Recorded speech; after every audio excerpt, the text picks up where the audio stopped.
kesehatan, serta kesempatan agar kita dapat berkumpul pada kali ini.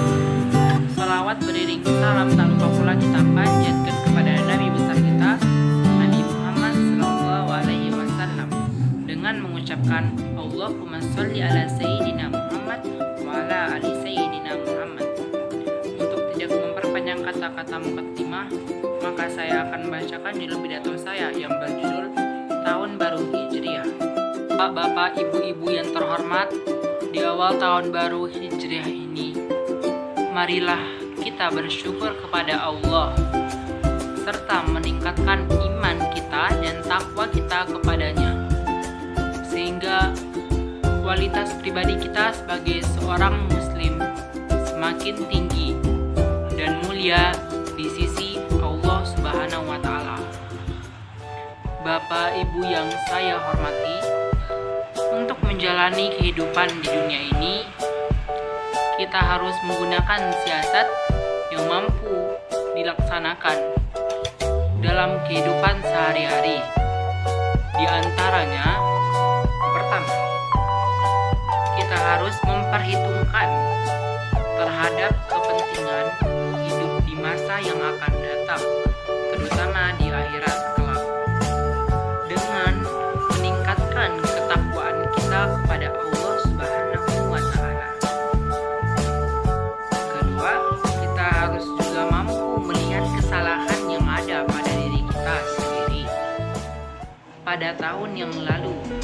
Kemudian kita harus bertaubat dan memperbaiki diri serta mengerjakan amalan-amalan soleh yang dibolehkan oleh Allah Subhanahu wa Ta'ala. Sebagaimana firman Allah di dalam surah Al-Maidah ayat 39 yang artinya, maka barang siapa yang bertaubat sesudah melakukan kejahatan dan memperbaiki diri, maka sesungguhnya Allah menerima taubatnya. Sesungguhnya Allah Maha Pengampun lagi Maha Penyayang. Tiga, kita harus menyadari bahwa setan itu adalah musuh yang nyata bagi kita manusia.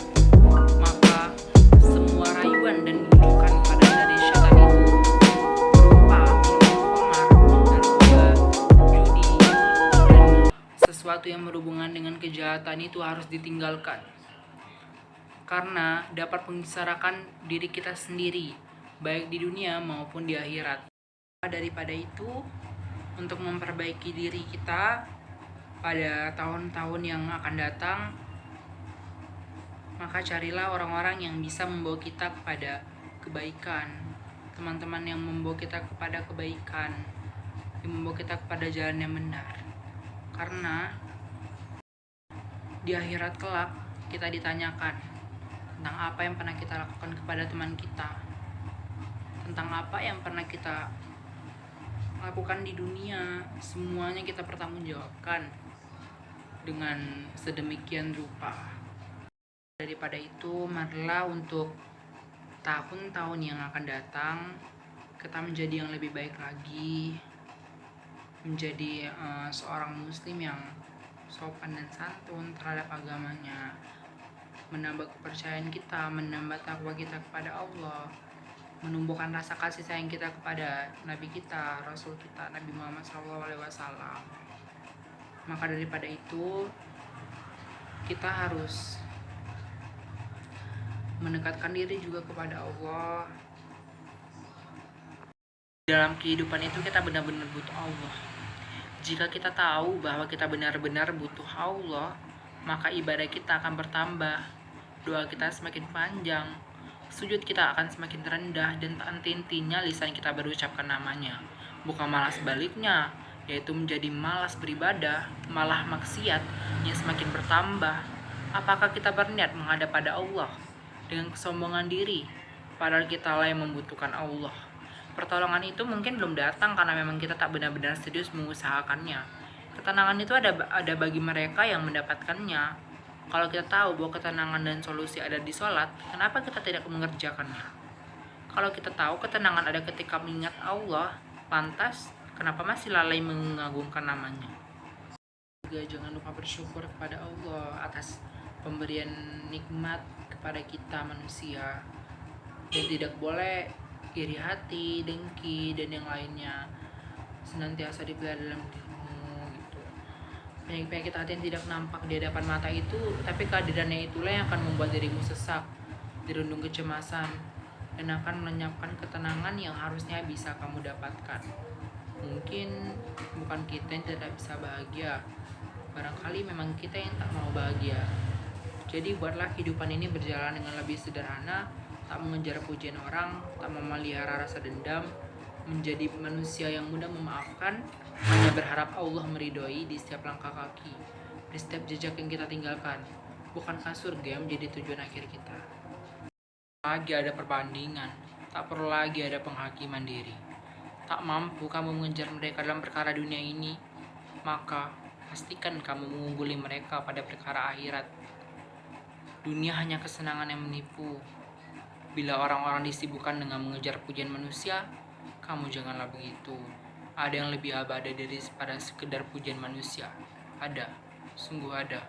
Allah abadi. Hati kita juga jangan biarkan kotor. Penuhi ia dengan cahaya Al-Quran. Lindungi ia dengan menjaga lisan, agar ketenangan menetap, kebahagiaan menancap. Dan kami turunkan dari Al-Quran sesuatu yang menjadi penyembuh dan rahmat bagi orang-orang yang beriman. Sedangkan bagi orang-orang yang zalim, Al-Quran itu hanya akan menambah kerugian. Quran Surat Al-Isra ayat 82. Tidak selamanya kenikmatan itu membawa pada ketaatan. Kadang ia juga membawa pada kehancuran. Apabila kenikmatan tidak disertai dengan keimanan, seperti Qarun yang merasa bahwa harta yang ia miliki karena kehebatannya sendiri, bukan atas pemberian Allah. Dia Qarun berkata, sesungguhnya aku hanya diberi harta itu semata-mata karena ilmu yang ada pada diriku. Quran Surat Al-Qasas ayat 78. Ia berlaku sombong, membuat Allah menimpakan azab kepadanya.